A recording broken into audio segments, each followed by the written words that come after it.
En este vídeo vamos a hablar del reportaje. El reportaje nos relata un hecho actual y de interés en torno a un tema, con una extensión mayor que la de la noticia, en la que el autor profundiza en los antecedentes, causas, circunstancias y repercusiones de lo ocurrido.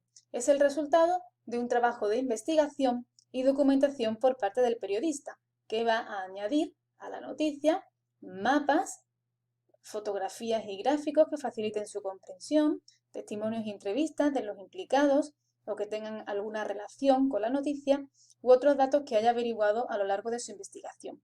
El hecho de que sea una noticia más desarrollada hace que el autor tenga una mayor libertad expositiva y pueda utilizar un estilo más personal, pero siempre dentro de los límites de la objetividad, porque recordamos que el reportaje es de género informativo, por lo que su finalidad va a ser informar, no opinar, y va a respetar las tres características fundamentales de la noticia: objetividad, claridad y precisión, aunque puede utilizar un lenguaje más coloquial. Si pasamos a la estructura del reportaje, lo podemos diferenciar en 4 partes. La primera de ellas, el titular, que se recomienda que no supere las 6-8 palabras y tiene que ser ingenioso además de informativo, es decir, que leyéndolo sepa de qué va a ir el reportaje, pero también debe motivar a su lectura. Se suele poner en el titular el aspecto que más se desea destacar. Si pasamos a la entradilla, tiene como objetivo captar la atención del receptor para que pueda leer todo el reportaje completo.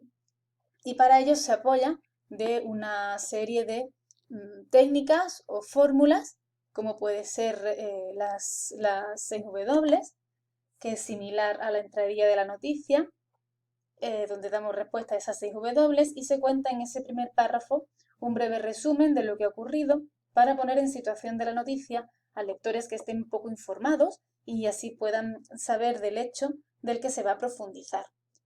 También se pueden dar datos si lo verdaderamente importante o impactante está en las cifras, números, porcentajes, fechas, cantidad económica. También se puede comenzar aportando una cita, si es llamativa alguna reproducción textual de las palabras que han dicho alguien relacionado con la noticia o recoge una idea de lo ocurrido. También se puede empezar utilizando algún recurso literario, como por ejemplo la interrogación, comenzando con una pregunta sobre algo que preocupa a la población y nos avisa de la idea que se va a reflejar en el reportaje. También puede empezar con una hipérbole, con un contenido que choca por extraño, exagerado o incluso irónico, o empezar haciendo una comparación con algo que intriga al receptor. O también podríamos comenzar con una anécdota para romper el hielo con una historia que permita poner al lector en situación y que permita despertar su interés. Después pasaríamos al cuerpo del reportaje, donde se produce el desarrollo de este y puede tener una estructura de pirámide invertida, como la noticia, que vaya de lo más relevante a aquellos hechos con menor importancia. También puede que vayamos combinando hechos importantes y nuevos con detalles más concretos o descripciones del lugar y los protagonistas. Otra opción sería vincular una noticia con otras que hayan sido ya publicadas, de forma que quede recogido toda la información que se ha publicado sobre un hecho. O por último puede tener forma de entrevista, donde vayamos alternando narraciones o descripciones del protagonista con palabras textuales que responde tras ser preguntado por el periodista. Y el reportaje va a terminar siempre con un cierre donde se haga una síntesis de lo que se ha contado a modo de conclusión. Si pasamos a los tipos de reportaje, podemos encontrarnos un reportaje científico que trata de los avances y descubrimientos científicos e interpreta los tecnicismos propios de este campo de la ciencia para que todos los podamos comprender. También podemos encontrarnos un reportaje investigativo, donde el periodista investiga a fondo un tema como si fuese un detective para poder aportar más datos y detalles sobre algún caso o hecho concreto.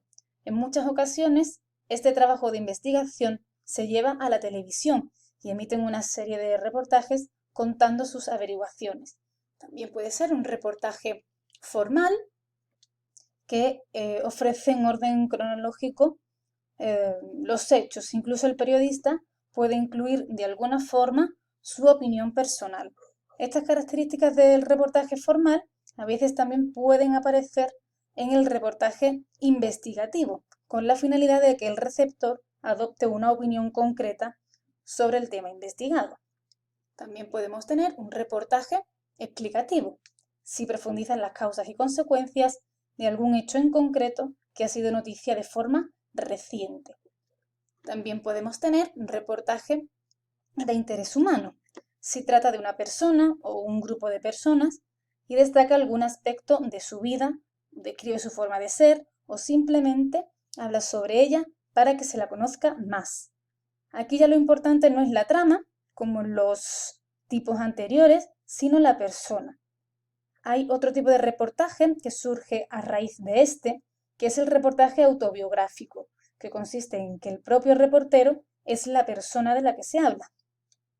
También puede ser un reportaje social, si aborda temas de la vida cotidiana o costumbres de un lugar. También podría ser un reportaje narrativo, que es similar a la crónica, y es si habla sobre un hecho como si fuese una historia. Lo que hace es estructurar el relato contando qué ocurrió antes y qué ocurrió después, y va a utilizar los tiempos presente, pasado y futuro para diferenciar tres tipos de informaciones sobre un mismo hecho. Y por último podríamos tener un reportaje descriptivo, si describe el tema del que se va a hablar y relaciona sus características. Se basa en la observación del reportero para poder profundizar en cada detalle y poder proporcionar así una imagen muy completa sobre la realidad de un lugar, una persona o el ambiente de una situación.